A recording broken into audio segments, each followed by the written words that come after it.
ॐ नमो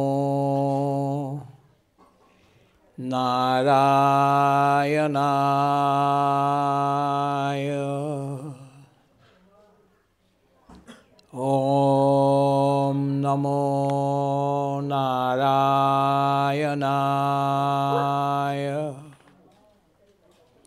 ॐ नमो नारायणाय पुरुषोत्तमाय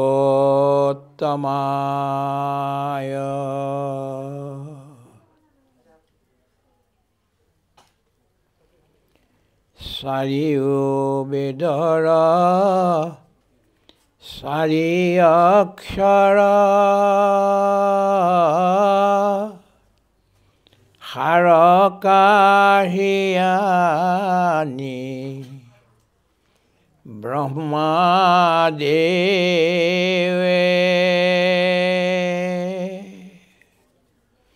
বেকত কৰিয়া থৈলা না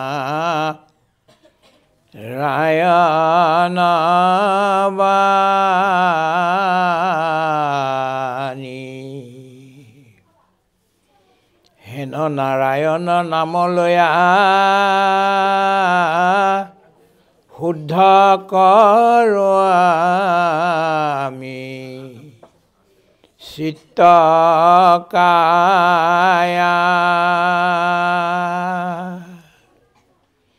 হৰি সন্তোষৰ কাৰণ আনন জানি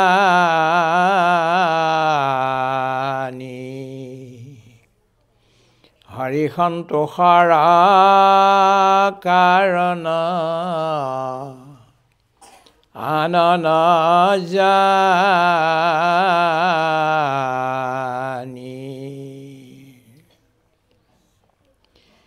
নাৰায়ণ নাৰায়ণ ব্ৰহ্ম সনাতন নাৰায়ণ নাৰায়ণ আদি নিৰঞ্জন নাৰায়ণ নাৰায়ণ ব্ৰহ্ম সনাতন নাৰায়ণ নাৰায়ণ আদি নিৰঞ্জন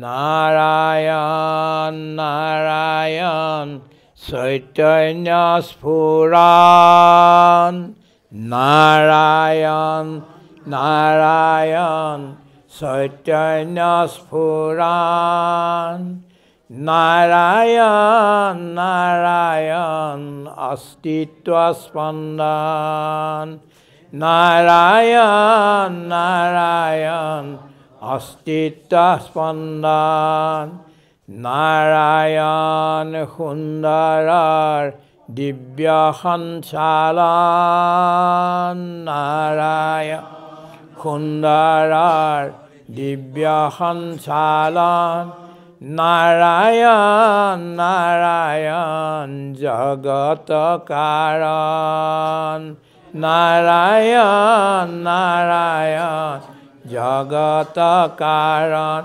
নাৰায়ণ নাৰায়ণ পখিলো শৰণ নাৰায়ণ পখিলো শৰণ নাৰায়ণ নাৰায়ণ দিয়া দৰিখন নাৰায়ণ নাৰায়ণ দিয়া দৰিখন নাৰায়ণ তোমাতেই জনম মৰণ নাৰায়ণ জনম মৰণ নাৰায়ণ নাৰায়ণ সৰ্বসমৰ্পণ নাৰায়ণ নাৰায়ণ সৰ্বসমৰ্পণ নাৰায়ণ নাৰায়ণ সর্বসমর্পণ নারায়ণ নারায়ণ সর্বসমর্পণ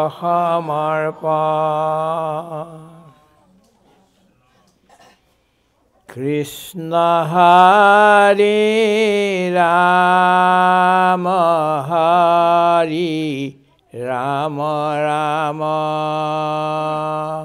কৃষ্ণ হরি রাম হরি রাম রাম কৃষ্ণ হরি রাম হরি রাম রাম কৃষ্ণ হরি রাম হরি রাম রাম কৃষ্ণ হরি রাম হরি কৃষ্ণ হরি রাম হরি রাম রাম কৃষ্ণ হরি রাম হরি রাম রাম গোবিন্দ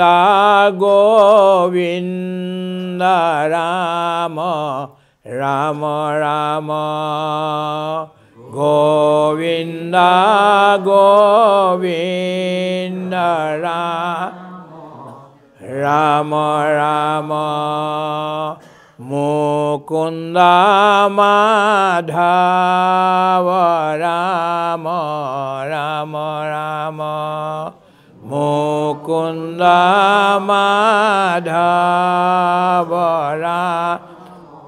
রাম রাম গোবিন্দ গোবিন্দ রাম গোবিন্দ গোবিন্দ রাম রাম রাম মুকুন্দ মাধব রাম রাম রাম মুকুন্দ মাধব রাম রাম রাম মুকুন্দ মাধব রাম রাম রাম মুকুন্দ মাধব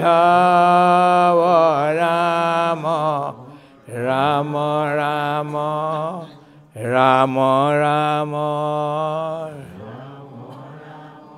রাম রাম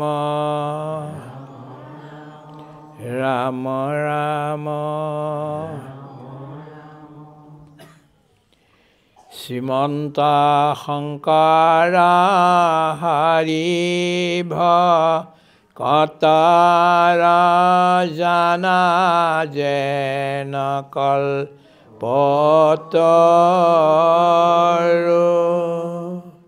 তাহান্ত বিনাই নাই নাই নাই আমাৰ পৰমগুৰ ৰাম তাহান্ত বিনাই নাই নাই নাই আমাৰ পৰমগুৰ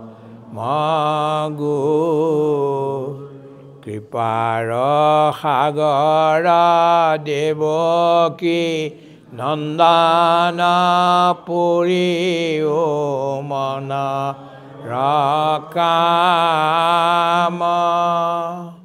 ভকতৰ সংগ সদানুগুচুক মুখেটো আগু নাম ৰাম ভকতৰ সংগ সদানুগুচুক মুখেটো আগু নাম কৃষ্ণ জয় শ্ৰীকৃষ্ণ। আমাৰ ইয়াৰ এই সভাপতি প্ৰভুকে প্ৰমুখ্য কৰি আমাৰ শ্ৰদ্ধেয় সন্ন্যাসী প্ৰভুকো আমি সেৱা জনাই সমস্ত ভক্ত বৈষ্ণৱ আৰু আজি যিজনে অতি সুললিত সুমধুৰ ভাষাত আমাক প্ৰবচন কৰি শুনালে গীতাৰ ৪ৰ্থ অধ্যায়ৰ তেখেতকে প্ৰমুখ্য কৰি আমি শ্ৰদ্ধেয়া আইসকল যেন বৃন্দাবনৰ গোপীহে আপোনা সব প্ৰভুসকল শ্ৰদ্ধেয় স্বামীজী আৰু আমাৰ এই ঘৰৰ গৃহস্থসকল সমস্ত জনৰ চৰণত আমি সেৱা জনাইছোঁ। কৃষ্ণ বৰ দুখৰো কথা আৰু বৰ আনন্দৰো কথা।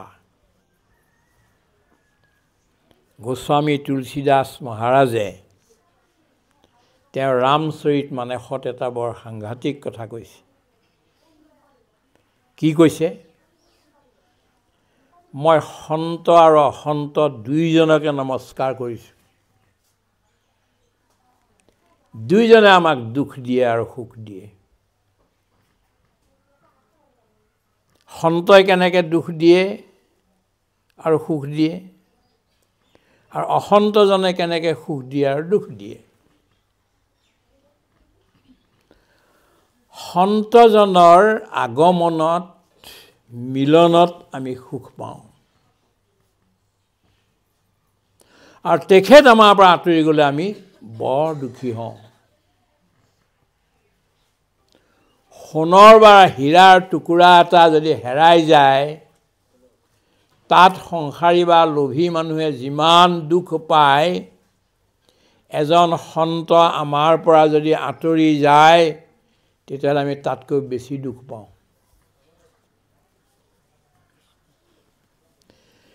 গোটেই পৃথিৱীৰ সম্পত্তি স্বৰ্গৰ সিংহাসন দিলে যিটো আমি সুখ পাওঁ, তাতকৈ বেছি সুখ এজন সন্তৰ সমাগমত, ভকতৰ সমাগম হ'লে। ইয়াতকৈ আৰু সুখ একো নাই। আজি আপোনাৰ লগত আমাৰ সম্বন্ধ হৈছে দৈহিকভাৱে, আত্মিকভাৱেতো সদায়ে আছে। এতিয়া আমি বিৰাট সুখ পাইছোঁ। ইমান সুন্দৰভাৱে আপোনালোকে ডিচিপ্লিনত নিয়ম অনুসৰি বহি, নিয়ম অনুসৰি এই গীতাৰ ব্যাখ্যা বা গীতাৰ অধ্যয়ন শুনি তাতে ভগৱন্তৰ নাম সংকীৰ্তন কৰি যি এটা বৈকুণ্ঠৰ বাতাবৰণৰ সৃষ্টি কৰিলে, তাত আমি বৰ আনন্দ পাইছোঁ। ওম নমো ভগৱতে বাসুদেৱায় আমিতো চব জেগাতে গাওঁ। ভাৰতবৰ্ষৰ বা ভাৰতবৰ্ষৰ বাহিৰতো ইয়াত আমি শুনিছোঁ। কিন্তু আজি যিটো ভাষাত অসমীয়া স্বৰূপ দি পেলাই ওম নমো ভগৱতে বাসুদেৱায়ৰ লগত মিলাই আপোনালোকে গালে, এইটো মই আগতে ক'তো শুনা নাই।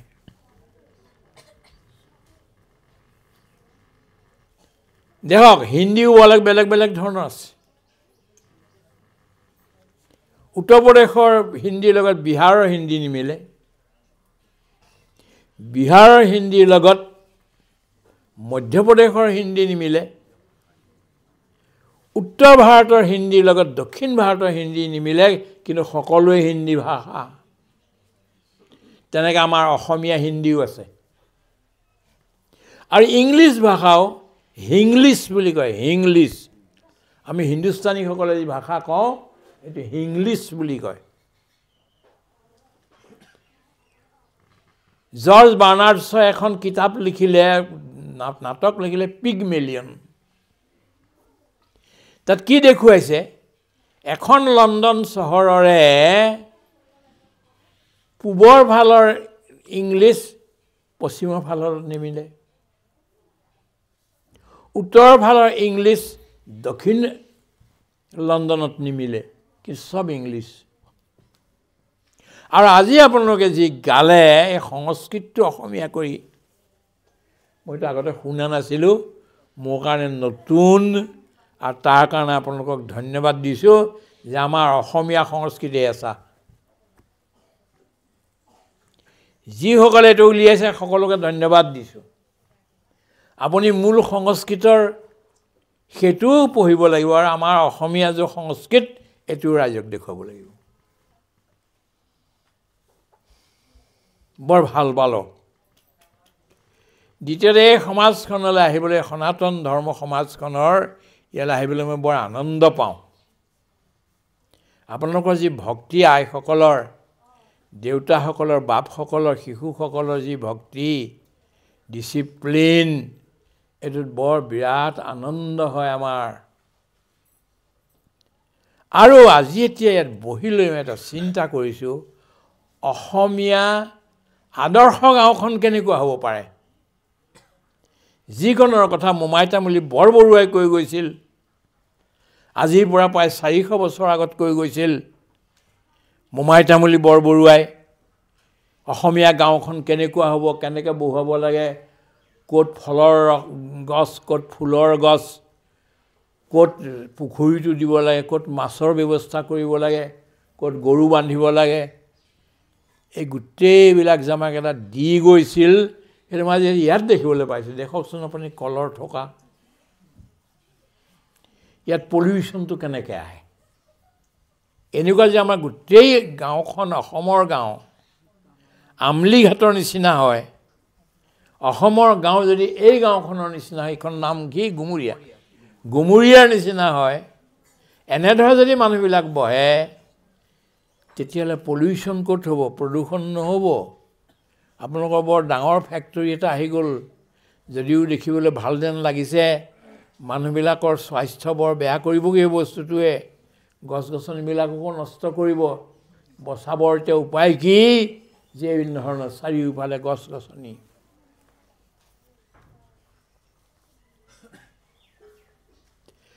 দুই নম্বৰ কথাটো হ'ল মানে আৰু এটা কথা থাকি গ'ল যে মইতো সন্তসকলৰ কথা ক'লোঁ দুখ দিয়ে সুখ দিয়ে লগ পালে সুখ হয় বিয়োগ হ'লে দুখ হয় ঠিক তাৰ ওলোটাটো অসন্ত লোকসকলৰ লগ পালে বৰ দুখ যাতনা হয়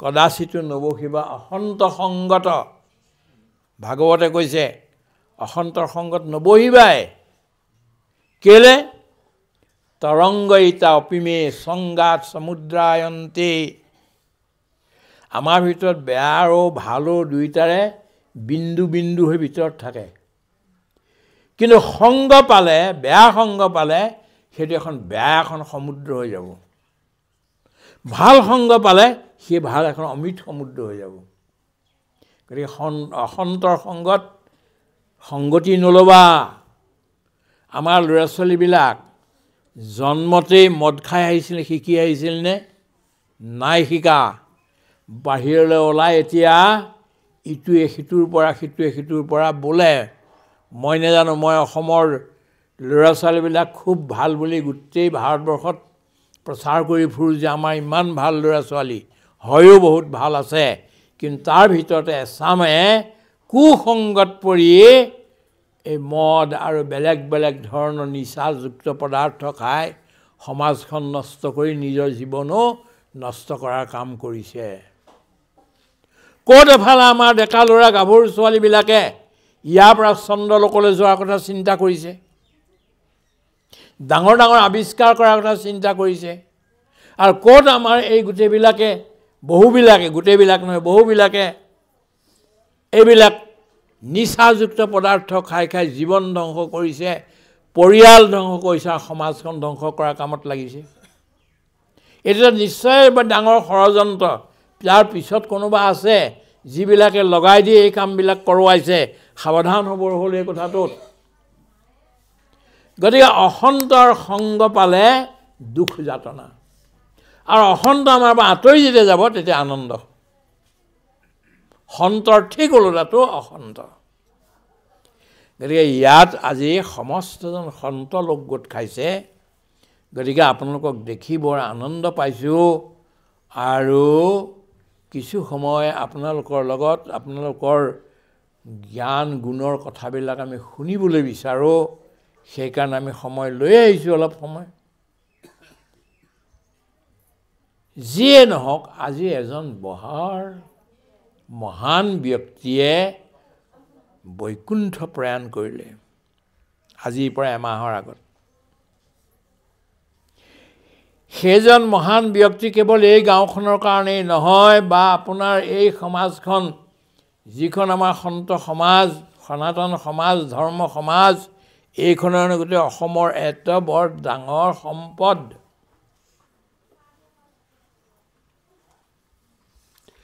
তেনে এজন ব্যক্তিক ভগৱানে লৈ গৈছে।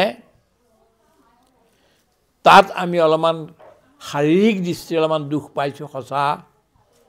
আইসকলে আমাক যেতিয়া আগবঢ়াবলৈ গ'ল, আৰু আমাৰ ভাইসকল যেতিয়া গ'ল, তেওঁলোকে চকুলো উলিয়াই ক্ৰন্দন কৰিবলৈ লাগিল।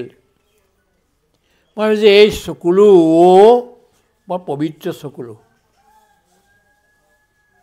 আপোনালোকে যে চকুলো উলিয়ালে, অশ্ৰুধাৰা বোৱালে, এইটো এটা বৰ পবিত্ৰ বস্তুৱেই, নহ'লে ইজনৰ সিজনৰ কাৰণে নোলায়। আৰু সেই ব্যক্তিজনৰ কাৰণে আমি দুখ বা শোক ব্যক্ত কৰিছোঁ। লগে লগে একেলগে গোট খাই নাম আনন্দ, গুৰুহ তত্বৰ বিচাৰ, গীতাৰ ভাগৱতৰ বিচাৰ আমি মন্থন কৰি, সমুদ্ৰ মন্থন কৰি আনন্দও পাইছোঁ।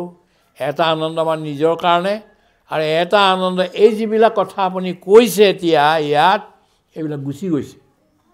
আৰু তেখেত যিটো ৰাস্তাত গৈছে সেইটোত একদম তেখেতক আগবঢ়াই লৈ গৈছে। মৃত্যুৰ পিছত যদি কান্দিবলৈ ধৰে তেতিয়াহ'লে বাধা পায় জীৱটোৱে। মৃত্যুত যদি আপুনি ঈশ্বৰৰ প্ৰাৰ্থনা কৰিবলৈ লাগি যায়, তেতিয়াহ'লে সেই জীৱটো বৰ আনন্দ পায়, বহুত দূৰ আগবাঢ়ি গুচি যায় ভগৱানৰ ওচৰলৈ। আমি সকলোৱে এইটো আশা কৰিছোঁ, গোটেই জীৱনটো তেখেতে শিক্ষকতাৰ কাম কৰিলে, তাৰপিছত তেখেতে ভক্তি ধৰ্মৰ প্ৰচাৰত গোটেই জীৱনটো লগাই দিলে। আৰু কেৱল মুখেৰে কোৱা নহয়, তেওঁ জীৱনটোও ঠিক তেনেকুৱাই। যিধৰণে কৈছিল তেখেত তেনেধৰণে জীয়াই আছিল। সেইকাৰণে সেই ব্যক্তিজন নিশ্চয়েই ভগৱন্তৰ চৰণ পাবগৈ। পোৱাত আমি মাত্ৰ অলপমান আমাৰ প্ৰাৰ্থনাৰ সৈতে আমি তেখেতক আগবঢ়াত সহায় কৰিব লাগে। 2 নম্বৰ, আমি এটা প্ৰাৰ্থনা কৰিব লাগে। হে মহানজন, তুমি আমাৰ মাজৰ পৰা গুচি গ'লা আমাৰ পৰা যোৱা নাই, আমাৰ মাজতে আছাও এতিয়াও অশৰীৰী ৰূপেৰে, আৰু আমাক এতিয়া আশীৰ্বাদ দি থাকা, যাতে আমি সৎ পথেদি আগবাঢ়ি গৈ থাকিব পাৰোঁ। এই ঘৰখন, এই পৰিয়ালটোৰ যাতে মংগল হৈ থাকক, গাঁওখনৰ মংগল হৈ থাকক, বা আমাৰ এই কামৰূপ জিলাখনৰ মংগল হৈ থাকক, অসমৰ মংগল হওক, ভাৰতৰ মংগল হওক, পৃথিৱীৰ মানৱ সমাজৰ মংগল হওক। বৰ অমংগল ঘটি আছে এতিয়া।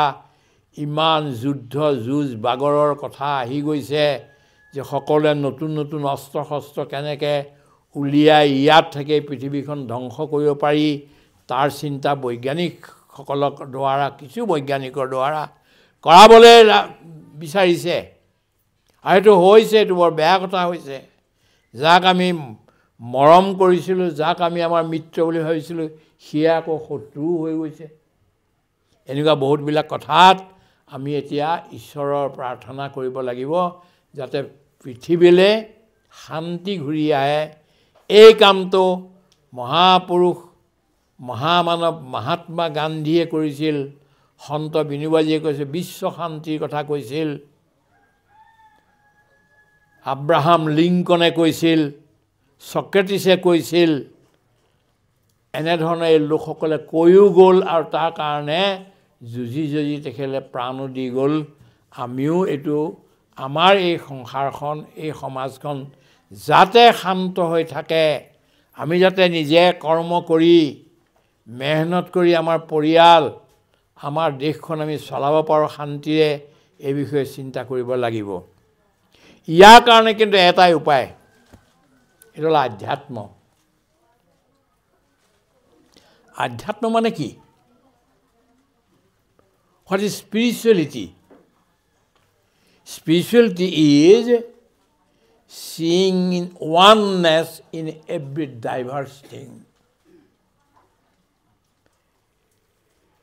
আপোনাৰ মোৰে কোনো দিনাখন হাতৰ আঙুলিৰ আঁকবিলাক একে নহ'ব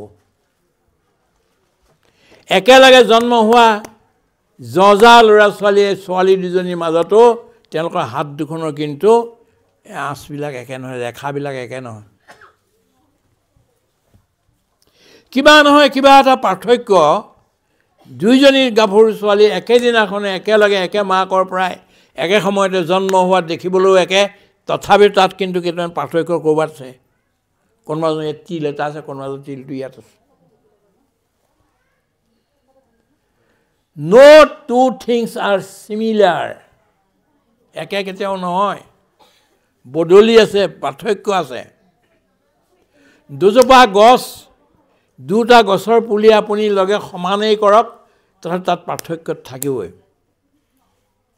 approximately similar not completely similar ওচৰ মানে অলপ মানে সমান হোৱাৰ ওচৰলৈ গৈছে কিন্তু সম্পূৰ্ণ সমান নহয় দুইটা কোনো বস্তু না আপুনি 2 কিলো চেনি কিনি লওক সমানেই কৰি দেখিব সমানে কৰি আপুনি কৰক তথাপি তাত কি হ'ব গম পায়নে চেনিৰ দানাবিলাক যদি খুলি যায় যদি আপুনি গিনতি কৰি চায় এটা 10টা বেছি আছে তাত 10টা কম আছে কোনো দুটা বস্তু একেলগে সমান নহয়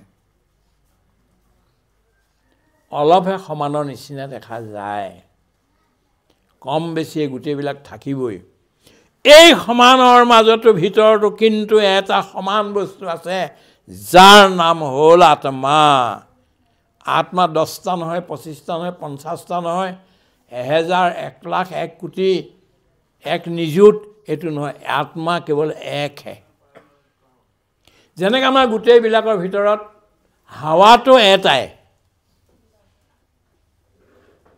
ভিতৰত যেটো বায়ু আছে এটা বায়ুৰ পৰা আপোনাৰ তাত সমালে তেখেতৰ তাত সমালে তেখেতৰ তাত সমালে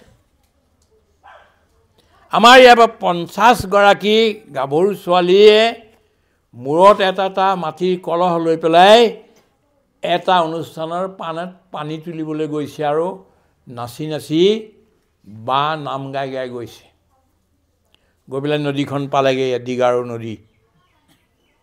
দিগাৰো নদীত যেতিয়া গৈ পেলাই পানীত কলহবিলাক সুমুৱাই দিলেগে সবতে পানী ভৰি গ'ল এটা আমাৰ প্ৰশ্ন আপোনাৰ সন্মুখত সেই যে 50টা কলহ ভৰি গ'ল সেই 50টা কলহৰ পানী ইটোৰ লগত সিটোৰ পাৰ্থক্য আছেনে আৰু কলহত ভৰা পানী আৰু নদী দিগাৰো নদীৰ পানীৰ কিবা পাৰ্থক্য আছেনে পাৰ্থক্য আছেও আৰু নাইও কলহত যি সোমাই গ'ল সোমাই যোৱাৰ কাৰণে অলপ সময়ৰ কাৰণে সেই পানীটো আপোনাৰ কলহৰ পানী মোৰ কলহৰ পানী দুইটা বেলেগ দেখাত কিন্তু কলহ যদি ভাগি যায় দিগাৰো নদীলৈ যে পানীখিনি গুচি গ'ল তেতিয়া কি হ'ব পানীটো একে এটাত নিমখ বেছি অন্যটোত মিঠা বেছি চেনি বেছি এনেকুৱাটো নহয় দিগাৰো নদীৰ পানী সমানেই এই পাত্ৰবিলাকত সোমাই গ'ল 50টা পাত্ৰত সোমাই যোৱা সময়তহে সেইটো বেলেগ যেন লাগে ঠিক তেনেকৈ আত্মাও আমাৰ প্ৰত্যেকৰ কলহত সোমাই গ'ল কাৰণে বেলেগ বেলেগ যেন লাগে কিন্তু এইটো গুচি গ'লেই এই কলহটো ভাগি গ'লেই আকৌ এক হৈ গ'ল আত্মা এক আত্মা অখণ্ড আত্মা অনন্ত, আত্মাৰ জন্ম নাই, মৃত্যু নাই, আৰু সেইটোহে আমাৰ আচল স্বৰূপ। মই এতিয়া আচৰিত হওঁ, যিবিলাক ল'ৰা ছোৱালীক মই শিৱসাগৰ দিখৌমুখৰ পৰা এৰি থৈ আহিছিলোঁ, সেই ল'ৰা ছোৱালীবিলাক এটা সময়ত ডেকা উঠি আহিছিল, বৰ অত্যন্ত সুন্দৰ আছিল। এতিয়া গৈ দেখোগে যে গোটেইবিলাক বুঢ়া হৈ গ'ল, বহুত মৰিয়ে গ'ল আমাৰ লগৰ মানুহ, প্ৰায় নাই। আৰু যিবিলাক আছে চিনি নোপোৱা এটা অৱস্থা। লোকৰ কথা কৈ কি লাভ, মোৰ কি অৱস্থা। আপোনাৰ ইয়াতে মইতো পদযাত্ৰা কৰি ঘূৰিছিলোঁ 2.5 মাহ, আপোনালোকে মোক মাটি দান দিছিলে, জেগাই জেগাই আপোনালোকে মাটি দান দিছিলে, তাত ক'ৰবাত আমি চেণ্টাৰ বনালোঁ। সেইখিনি সময়ৰ এই মানুহটো আৰু এতিয়াৰ এই মানুহটো একেনে? 81 বছৰ বয়সৰ পিছত বুঢ়া হ'ল, আৰু কেইদিনমানতে কি হ'ব ঠিকনা নাই। তেখেত যিটো ৰাস্তা গৈছে আমিও সেইটোৱে যাব লাগিব। যদি আমি পুণ্য কৰিব পাৰোঁ তেতিয়াহ'লে তেখেতৰ নিচিনাকৈ ভাল পথেদি যামগৈ। যে পুণ্য কৰিব পৰা নাই তেতিয়াহ'লে সেই অৱস্থা। এতিয়া এই কথাবিলাক আমি কোৱা নাই, কিন্তু এইটো হেমবাইৰ কথা নহয়, বা আমাৰ সেই ভাগৱতীগৰাকী বা গীতা অধ্যয়ন কৰা ব্যক্তি, গায়ন কৰা ব্যক্তিজনৰ নহয়। এই কথাটো গীতাৰ। গীতা আমি কাগজ এখনতে লিখি লৈছোঁ কিতাপ হিচাপে। গীতাটোতো গোটেই আকাশত, বতাহত, পৃথিৱীতটো বিয়পি আছে বস্তুটো। পিছতে আমি এইবিলাক লিখি লৈছোঁ গীতা কৰি পেলাই।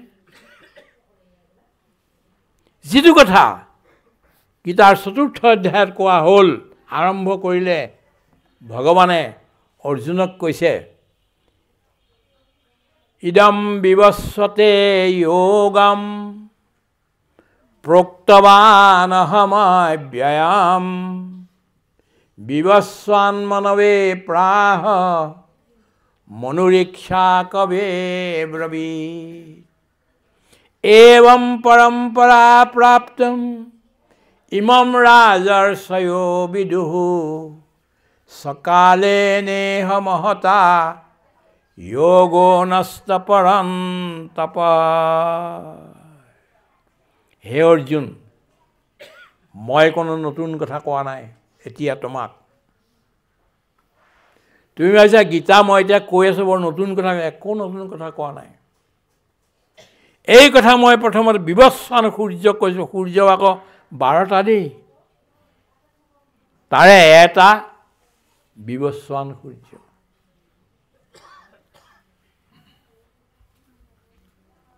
ভাদ মাহৰ সূৰ্য বিবস্বান হয়।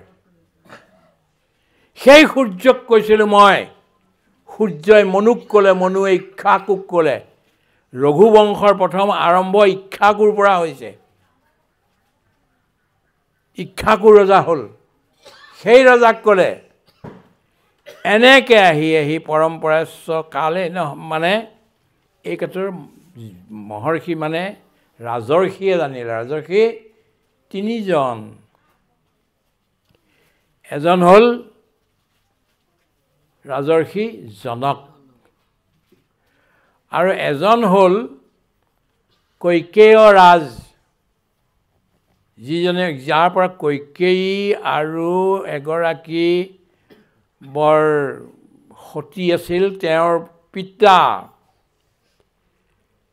3য়জন ৰাজৰ্ষি অৰ্জুন নিজে।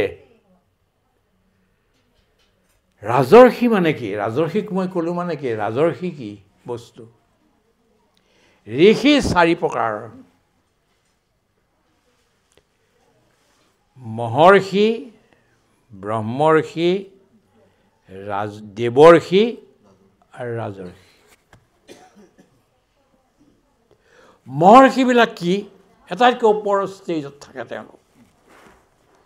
তেওঁলোকৰ কেতিয়াবাই PhD হৈ গ'ল, আৰু জংঘলৰ মাজত থাকে, সংসাৰৰ লগত কোনো সম্বন্ধ নাই। কিন্তু মহৰ্ষিবিলাক কি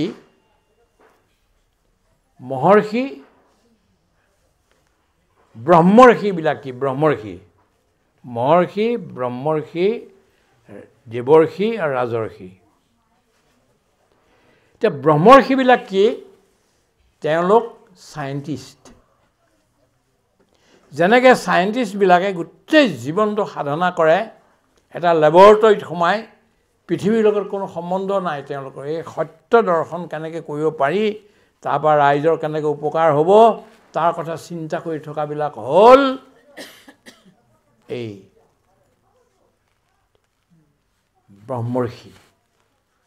ব্ৰহ্মৰ্ষিয়ে চিন্তা কৰি থাকোঁতে তেওঁলোকে একোটা এটা সত্য আৱিষ্কাৰ কৰে সত্য ওলাই আহে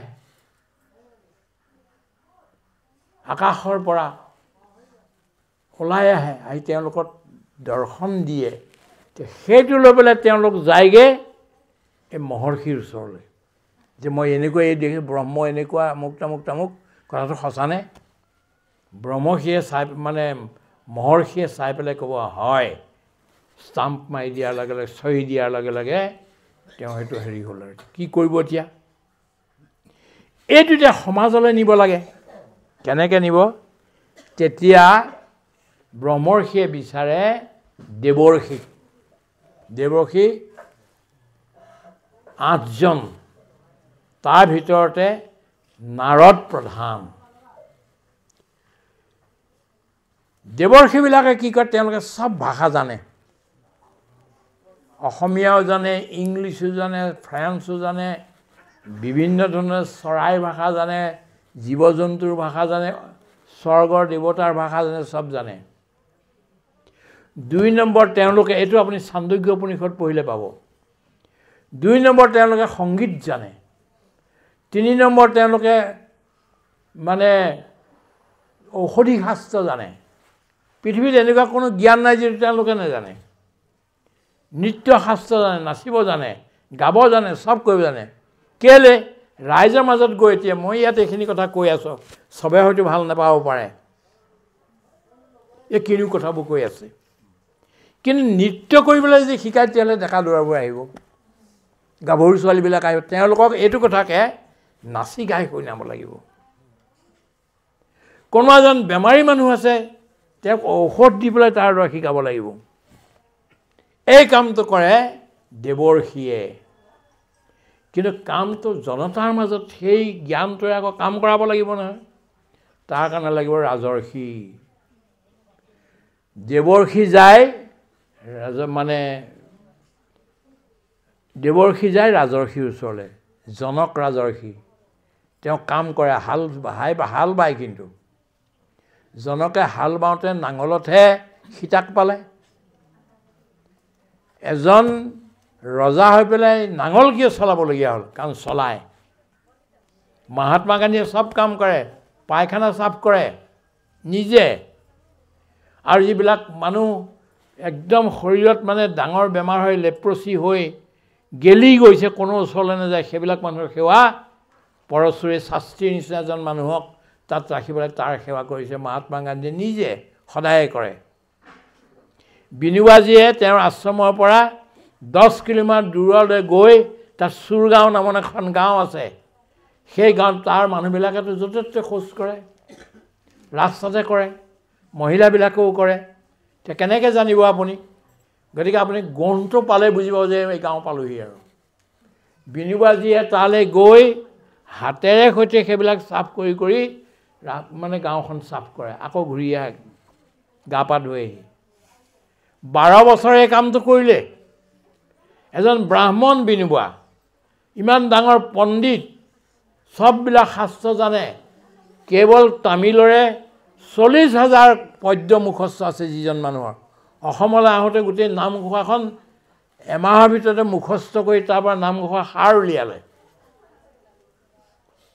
কোনটো ভাষা নাজানে সেইজন মানুহে কিন্তু গৈ পেলাই গাঁৱত গৈ পায়খানা সাফ কৰা কামটো কৰে হাতেৰে মই কি ক'ব খুজিছোঁ আপোনাক যিসকল কৰ্মযোগী হয় যিটো কথা আগতে কৈ গ'ল কৰ্মযোগৰ তেওঁ এইটো কথা নাই যে এইটো কাম নকৰোঁ সেইটো কামহে কৰিম এইটো কথা নাই সমাজৰ যিটোৰ পৰা লাভ হ'ব তেনেকুৱা প্ৰতিটো কাম কৰা ব্যক্তিজনৰ কৰ্মযোগী আৰু তেওঁ হ'ল কোনে কৰাইছে কামটো ৰাজৰ্ষিয়ে কৰাইছে ৰাইজৰ লোক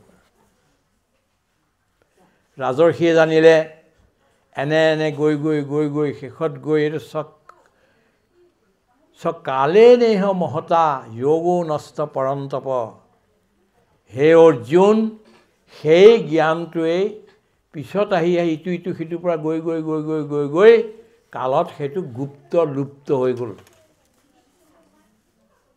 সেইটোকে আকৌ তোমাক ঘূৰাই কৈছোঁ মই পথাৰৰ মাজত মুকলি পথাৰৰ মাজত এখন ধুনীয়া আইনা থৈ দিয়ক ওলমাই অলপ দিনৰ পিছত দেখো সেইখন একদম ধূলিৰে সৈতে পট খাই গৈছে কেলে চাৰিওফালৰ পৰা বতাহ আহি পেলাই সেইখনত পৰি পেলাই সেইখন লেতেৰা কৰি পেলালে আৰু ঠিক তেনেকৈ এই সংসাৰতো বিভিন্ন ধৰণৰ বিচাৰৰ আক্ৰমণত পৰি এই ভাল ভাল কথাবিলাক গুপ্ত লুপ্ত হৈ গৈছিল সেইটোকে মই আকৌ ঘূৰাই তোমাৰ আগত কৈছোঁ অৰ্জুন এতিয়া এটা ডাঙৰ কথা আছে Nothing is new under the sky. আকাশখনৰ তলত কোনো এটা বস্তু নতুন নাই যিবোৰ কথা যে আমি কৈ আছোঁ ইয়াত এতিয়া আপোনাৰ সন্মুখত ৰাখিছোঁ এইবোৰ আমাৰ কথা নহয় কোনোবা এটা কথা দলৈ ডাঙৰীয়াৰ পৰা ল'লোঁ কোনোবা এটা কথা আমাৰ সভাপতি ডাঙৰীয়াৰ পৰা ল'লোঁ কোনোবা এটা কথা সেই সাধুজনৰ পৰা ল'লোঁ সন্যাসীজনৰ পৰা কোনোবা এটা কথা স্বামীজনৰ পৰা ল'লোঁ কোনোবা এটা কথা তেখেতৰ পৰা ল'লোঁ কোনোবা এটা কথা আইসকলৰ পৰা ল'লোঁ লৈ লৈ গোটাইহে মই কৈছোঁ কথাটো মোৰ নিজৰ কি কথা আছে কাৰো কোনো নিজা কথা নাই সেইকাৰণে কৈছে nothing is a new under the sky আকাশৰ তলত যিমান আছে ক'তো কোনো নতুন কথা নাই আগৰ কথাবিলাকে আৱিষ্কাৰ কৰি কৰি আমি পৰিস্থিতিৰ লগত মিলাই তাক কওঁ